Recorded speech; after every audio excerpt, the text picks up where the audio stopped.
Selamat datang dan kembali lagi di BT Channel. Gerindra lewat beberapa kadernya mendadak mempermasalahkan klaim perjanjian dan utang Anies Baswedan ke mereka. Hal ini kencang disuarakan seiring Anies yang kini sudah pegang tiket Nyapres 20% suara setelah 3 partai resmi beri dukungan. Mengenai hal ini, wartawan senior dari Forum News Network, FNN, Hersubeno Arif mengungkapkan kehadiran Anies di Pilpres jadi ancaman serius untuk Prabowo. Dengan munculnya Anies maka peluang Prabowo memenangkan Pilpres 2024 ini menjadi sangat berat, ujar Hersu melalui kanal YouTube Hersubeno Point, dikutip Senin tanggal 6 Februari tahun 2023. Jika kalah kembali lawan Anies Baswedan di 2024, maka Hersu mengungkapkan Prabowo harus menerima kenyataan pahit. Kenyataan tersebut adalah Prabowo harus kembali kalah dengan status hat-trick kekalahan, bahkan 4 kali jika dihitung dari 2009 di mana Prabowo menjadi cawapres Megawati Soekarnoputri. Belum lagi kenyataan yang harus Prabowo terima yakni kalah oleh orang yang dia besarkan di politik. Prabowo terancam untuk ketiga kalinya, hat-trick, kekalahan Pilpres, kalau ditambah dengan Pilpres 2009 saat dia maju jadi cawapres Megawati maka jadi 4 kali Prabowo gagal, ujar Hersu.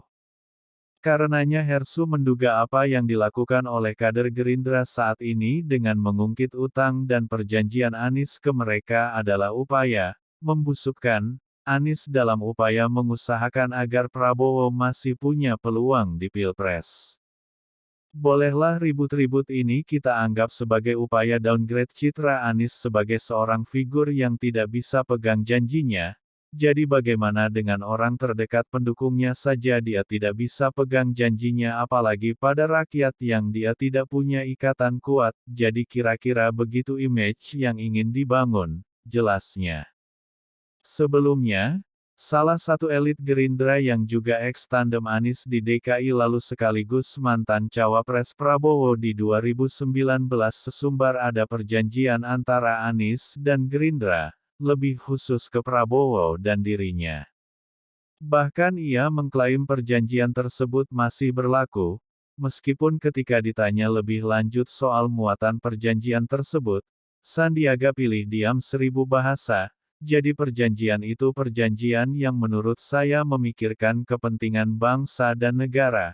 Kepentingan saat itu kita mencalonkan, kepentingan apa yang Pak Prabowo harapkan kepada kita berdua dan poinnya. Tutur Sandiaga di Kompleks Istana Kepresidenan, Jakarta, Senin, tanggal 30 Januari tahun 2023.